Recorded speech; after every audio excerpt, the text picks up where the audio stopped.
va traiter les lentilles. Les lentilles, qu'est-ce que c'est que les lentilles? Les lentilles, une lentille est un milieu transparent limité par deux calottes sphériques, ou par une calotte sphérique et une plane. D'accord? À titre d'exemple, voilà, je prends un axe optique delta, j'ai la première calotte comme ça, le sommet S1 de centre C1, de rayon R1, S1, C1, dans ce cas-là c'est négatif. Deuxième calotte de sommet S2, de centre C2, de rayon R2, S2, C2, positif dans ce cas-là. Et l'intersection entre les deux, c'est cette partie-là d'indice de réfraction N.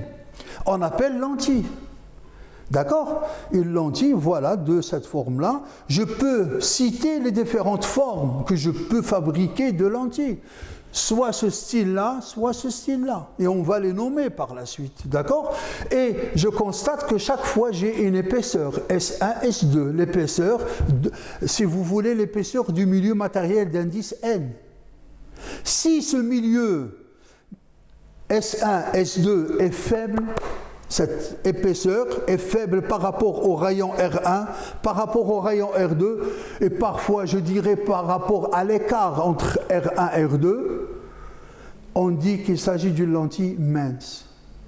La lentille mince, c'est une lentille dont l'épaisseur elle est négligeable par rapport aux autres dimensions. Ainsi, on définit les lentilles convergentes par ce symbole. Un trait avec deux flèches, une orientée vers le haut et une orientée vers le bas, lentille convergente. Et lentille divergente, c'est une flèche renversée vers le haut et vers le bas. D'accord? Donc, divergente, convergente. Une lentille dite mince quand son épaisseur S1, S2 mesurée sur l'axe principal, optique delta, est très petite comparée au rayon de courbure R1, R2 et à l'écart de R1, R2. Nous représenterons schématiquement les lentilles à bord mince et bord épais, respectivement par convergente et divergente. D'accord? Lentille convergente. Lentille convergente, c'est cette lentille-là que vous voyez. Donc là, j'ai une épaisseur S1, S2 et je prends une source. D'accord? Je la place assez loin pour la considérer à l'infini. Et je vais définir, comme tout à l'heure, le foyer principal image et le foyer principal objet de cet instrument optique. Donc, je constate que j'ai un centre optique que je vais le nommer O. J'ai OF' est égal à moins OF. Si vous vous rappelez tout à l'heure, lorsqu'on a parlé de dioptre sphérique, on avait SF' est égal à N2 sur N2 moins N1 fois SC, et SF est égal à N1 sur N1 moins N2 fois SC. Et c'était ni symétrique, FF' n'était pas symétrique par rapport à S. C'est des distances différentes par rapport à S. Alors que pour le cas d'une lentille mince, on a cette symétrie. F' sont symétriques par rapport au point S qui sera transformé en O, centre optique pour le cas d'une lentille mince.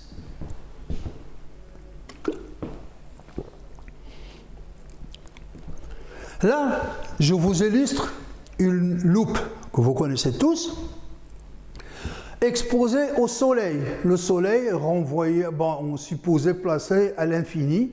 Les rayons qui arrivent parallèles sur la lentille, la loupe, cette lentille va converger toute la lumière vers un point nommé foyer principal image F', et au bout d'un certain moment, la bougie peut prendre feu, s'allume, d'accord?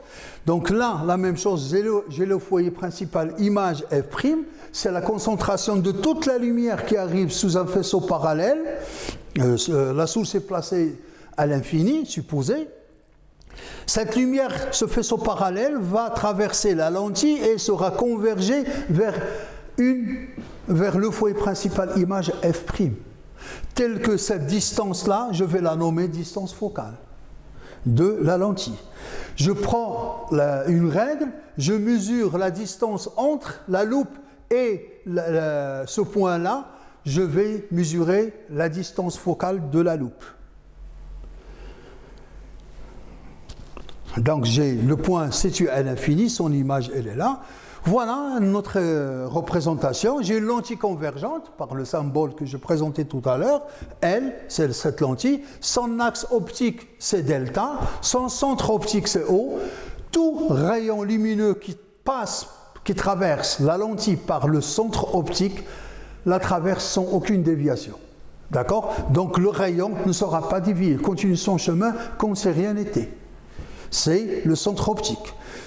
En revanche, tout rayon lumineux qui provient de l'infini arrive parallèle à l'axe optique delta, va traverser la lentille en passant par F'.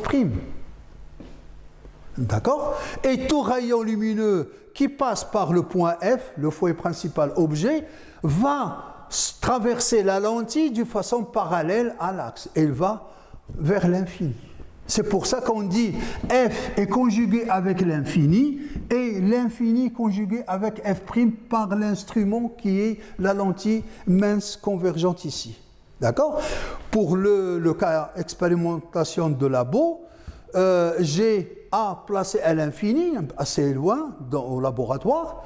Donc je vais recevoir une lumière représentée par les trois rayons parallèles, entre eux et parallèles à l'axe optique, qui vont traverser la lentille mince convergente et tous ces rayons-là vont converger vers le même point. Ils doivent passer par le même point. C'est ce qu'on appelle le foyer principal, image F'. Voilà un exemple. J'ai cette lentille convergente. Cette lentille convergente que j'ai ici,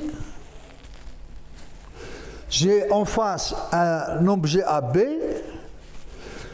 L'objet AB va envoyer une lumière dans toutes les directions, notamment ces trois rayons particuliers qui vont arriver sur la lentille convergente L.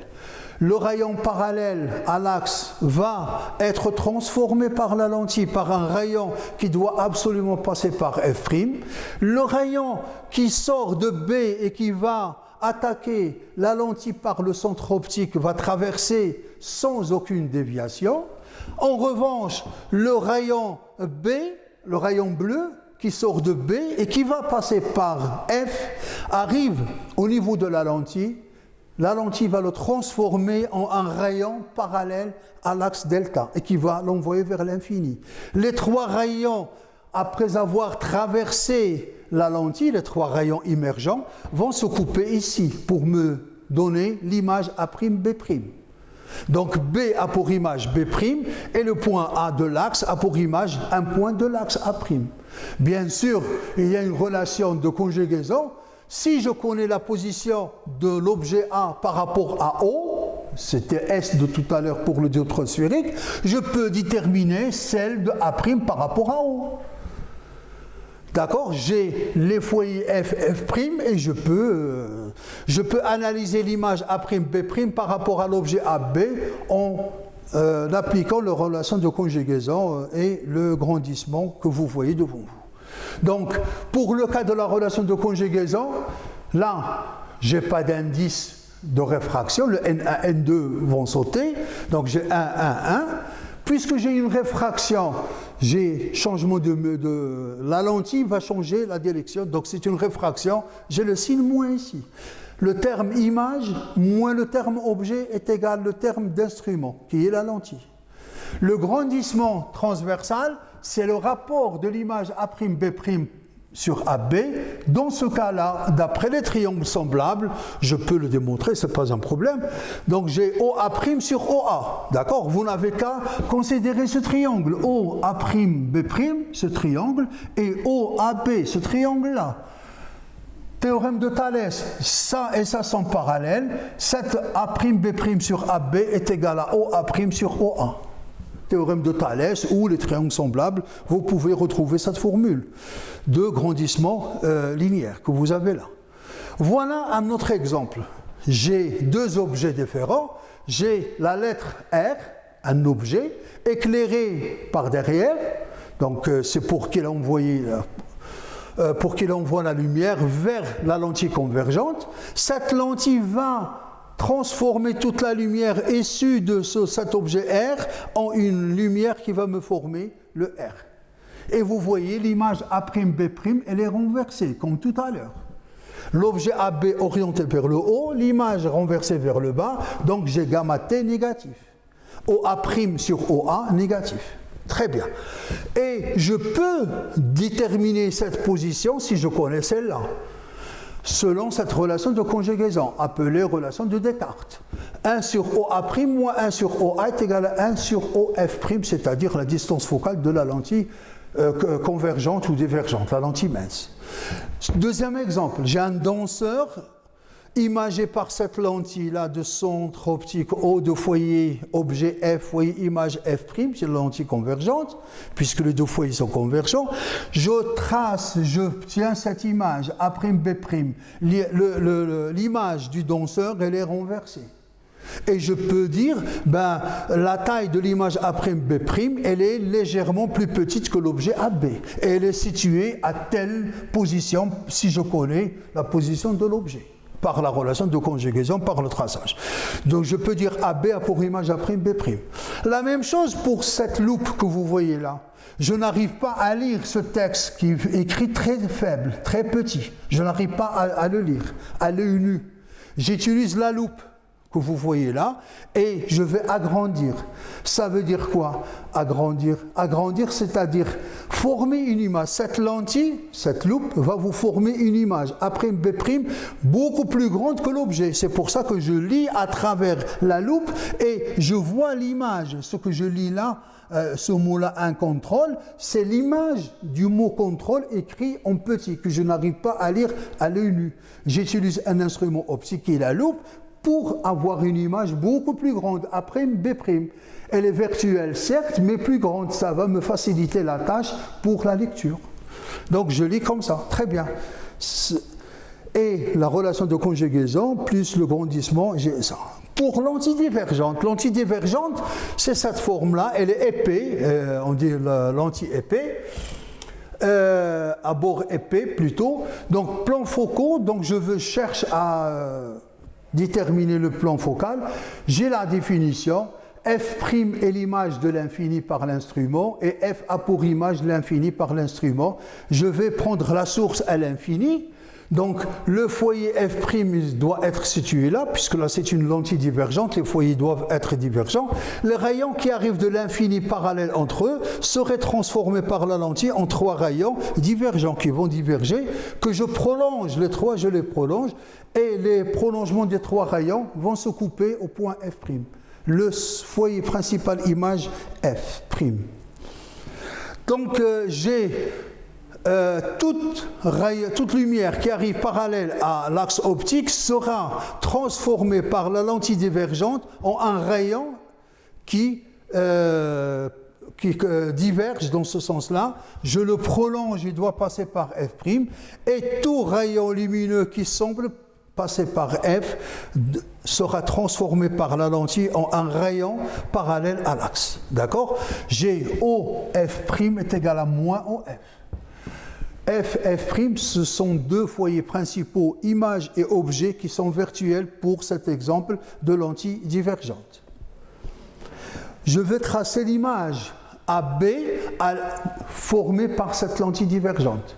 Je commence par le rayon qui sort de B et qui passe par O. Celui-là ne sera pas dévié, pas de réfraction en ce point-là. Donc il traverse la lentille en continuant son chemin tout droit. Et tout rayon lumineux qui sort de B parallèle à l'axe sera réfracté selon cette...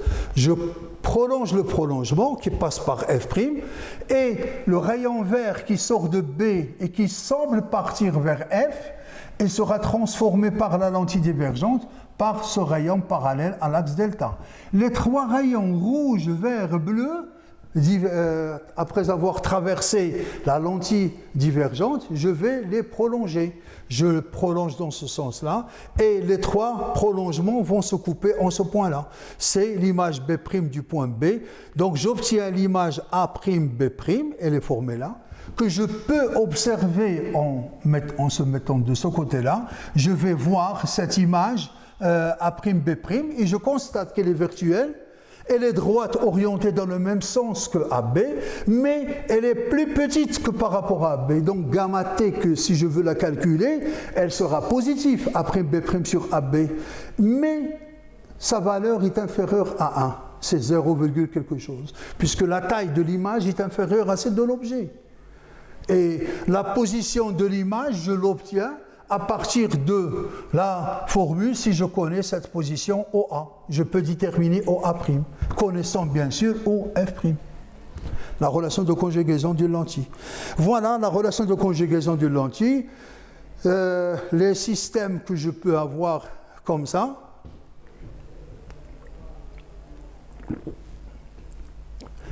Lentille convergente, bord mince, bord épais, divergente. Convergente, le centre optique, tout rayon lumineux qui passe par le centre n'est pas dévié. La même chose pour la lentille divergente. Tout rayon lumineux qui passe par le centre n'est pas dévié. Et je prends le cas des foyers. Donc j'ai convergente, les deux sont convergentes. Là, la lumière provient de l'infini. Je vais obtenir le point F', le foyer principal image. Là, la lumière part d'un point et après avoir traversé la lentille, elle part parallèle vers l'infini. C'est le point foyer F. F' sont réels, donc il s'agit d'une lentille convergente. Pour la deuxième lentille, vous voyez là, ça vient vers l'infini, donc les rayons sont parallèles, ils vont traverser la lentille. Les rayons divergent, que je dois prolonger pour trouver F', le foyer principal image, qui est dans ce cas-là virtuel. Et là, c'est toute la lumière qui part d'un point F, va traverser la lentille et pour sortir parallèle. La lumière émergente va partir vers l'infini. Là, j'ai défini le foyer principal F, alors que là, c'est le point F'. Dans ce cas de lentille divergente, elles sont virtuelles. On peut se poser la question, bon là, ça on a déjà vu pour la loupe, je l'expose au soleil pour allumer. Voilà une lentille convergente, les rayons parallèles vont tous se converger vers le foyer principal F'. C'est la lentille qui, de sa nature, va transformer toute la lumière parallèle qui arrive sur elle en un faisceau de lumière dont les rayons doivent passer absolument par ce point F'. C'est le foyer principal image que vous voyez. Et pour le cas d'une lentille divergente, toute lumière parallèle, dont les rayons sont parallèles, arrive de l'infini, va traverser la lentille. Bon là, c'est divergente, hein, c'est pas le symbole. Donc la lumière va diverger. Je prolonge pour trouver le foyer principal image. La même chose ici. Donc, si vous voulez, à quoi ça sert ces lentilles-là? Ces lentilles, première application, c'est pour corriger la vue des êtres humains. D'accord? Les jeunes, les moins jeunes doivent porter des lunettes pour corriger la vue. Comme moi, je porte des lunettes, je suis myope, je porte des corrections, des lunettes, des lentilles pour corriger. Les lentilles, ce n'est pas le terme commercial, les lentilles, les plastiques qui se placent sur l'œil, mais le verre que je porte ici, c'est une lentille, scientifiquement parlant.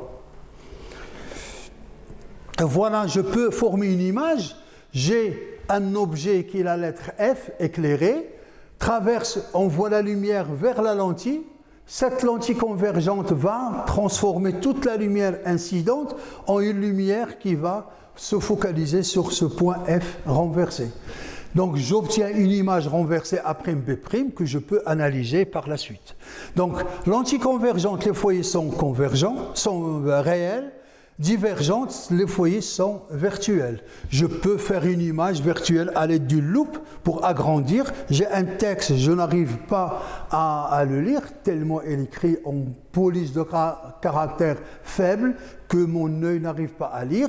Je mets un instrument qui est la loupe, une lentille convergente qui va m'aider à agrandir l'image pour faciliter la lecture et l'analyse.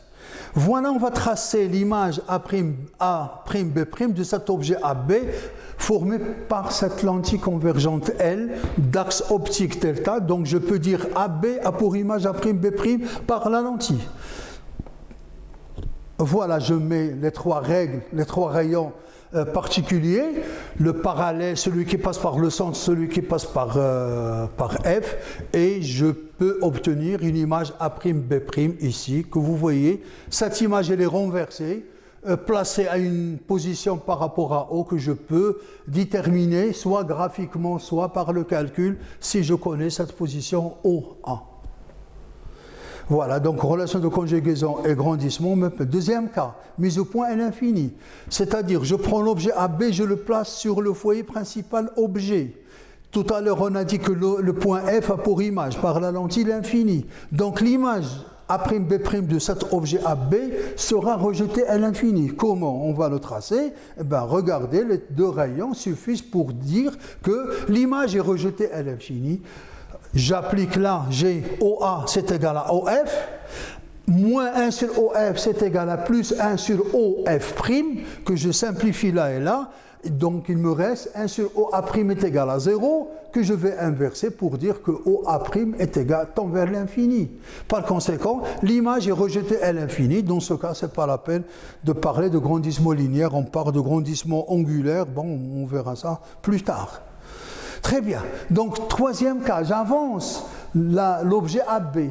Je le place entre O et F. Et là, je vais tendre, la situation sera tendue vers le principe du loop. C'est comme si j'utilise une loupe.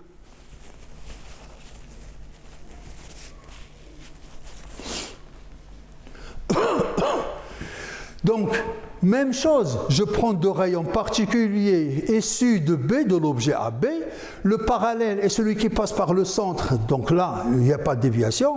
Celui qui est parallèle à l'axe delta va être transformé en un rayon par la lentille qui doit passer par F'.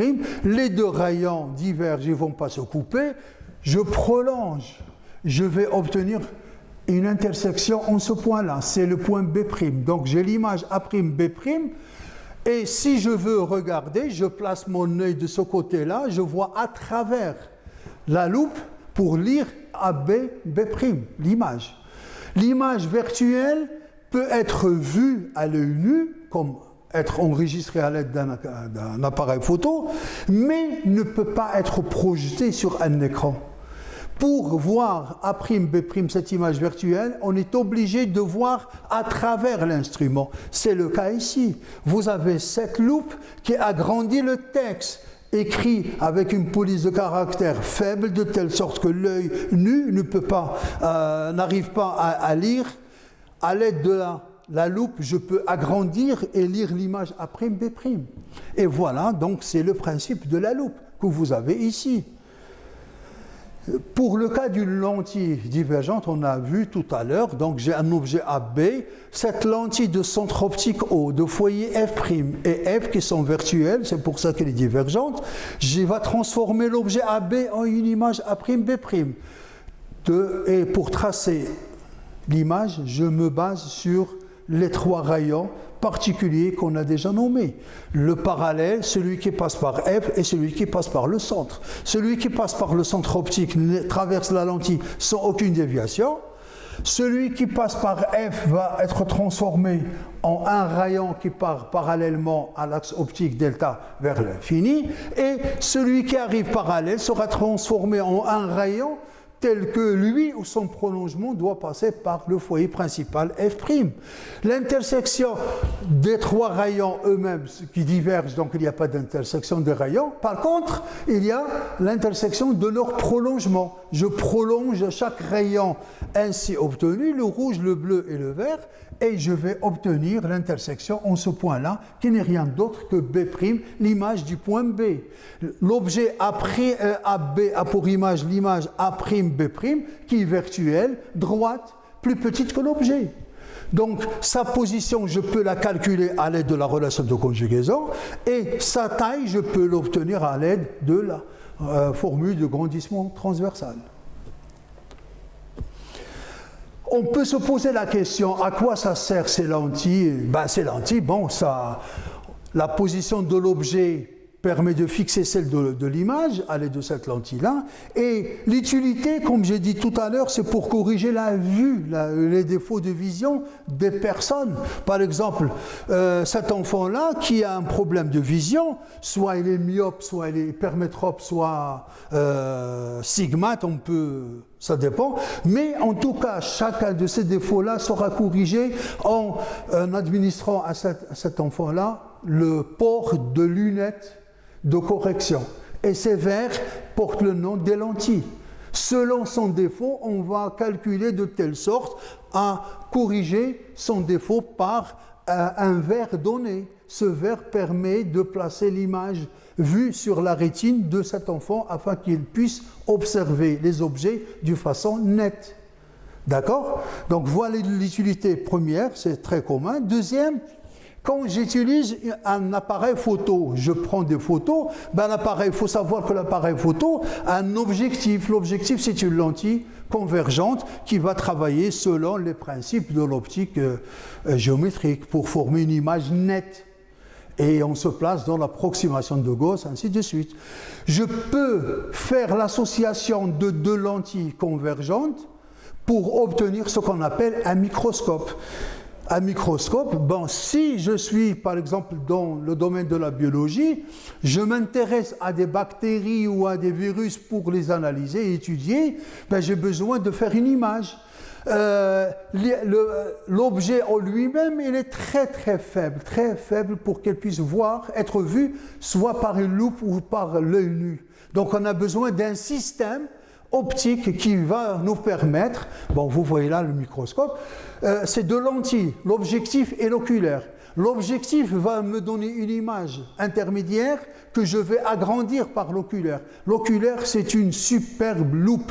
Ça permet et au lieu de voir cet objet ou de l'objet intermédiaire, je vais voir cette image A', B', à l'aide de cet instrument. Donc le microscope, ce n'est rien d'autre sur le principe optique que l'association de deux lentilles convergentes. Et au lieu de voir cet objet-là, je vais voir son image, la bactérie, et je vais l'analyser d'une façon détaillée. La même chose pour le virus et pour tout autre corps de taille faible pour l'œil. Voilà donc le microscope. Il est à rappeler que le premier microscope a été créé par Pasteur, que vous voyez là. On utilise le microscope pour imager, agrandir les objets faibles, afin de les analyser et de les étudier. Sinon, on peut faire dans le corps médical, de faire une chirurgie médicale en médecine, une opération chirurgicale, soit du cœur, soit de n'importe quel organe, en s'appuyant sur le microscope pour tout ce qui est chirurgie fine. D'accord? Donc, qui demande une précision de vision. Comme on peut associer des lentilles pour former ce qu'on appelle des lunettes astronomiques. Le premier qui l'a fait, c'est Galilée. Ne pas confondre avec le télescope. Le télescope, c'est des miroirs. Là, c'est des lunettes astronomiques, c'est des lentilles. On les place de telle sorte à obtenir, donc j'ai un objectif, c'est une lentille principale ici, et j'ai un oculaire qui permet d'agrandir. Ça permet de voir la Lune, quelques objets comme les planètes, des galaxies, avec une résolution plus ou moins acceptable. Donc c'est là le principe. J'ai deux lentilles de telle sorte à associer pour avoir cette lumière-là. C'est-à-dire le foyer principal image de la première lentille est confondu avec le foyer principal objet de la deuxième. Et on travaille sous cette forme-là. On peut voir aussi la loupe comme lentille. Est très intéressante. Soit, je m'amuse pour dire, là, on peut faire le feu quand on a besoin. J'ai étudié dans les bois les bactéries ou d'une feuille ou d'une branche ou d'une branche d'arbre, ainsi de suite. Je peux imager l'objet par cette loupe vers l'image de cette bougie. La bougie réelle, c'est ça. Sans l'image, c'est là. Je peux faire beaucoup d'analyses par la loupe.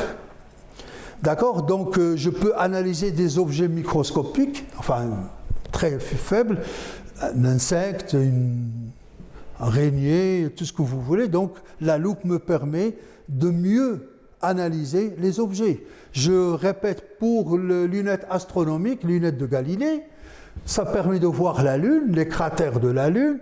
La loupe permet de mieux lire le texte écrit en police inférieure, ça permet de bien lire, ou d'analyser un insecte en termes de TP de biologie par exemple, loupe ou une lentille convergente, je peux voir cette image, c'est beaucoup plus aisé que d'analyser cet objet très faible.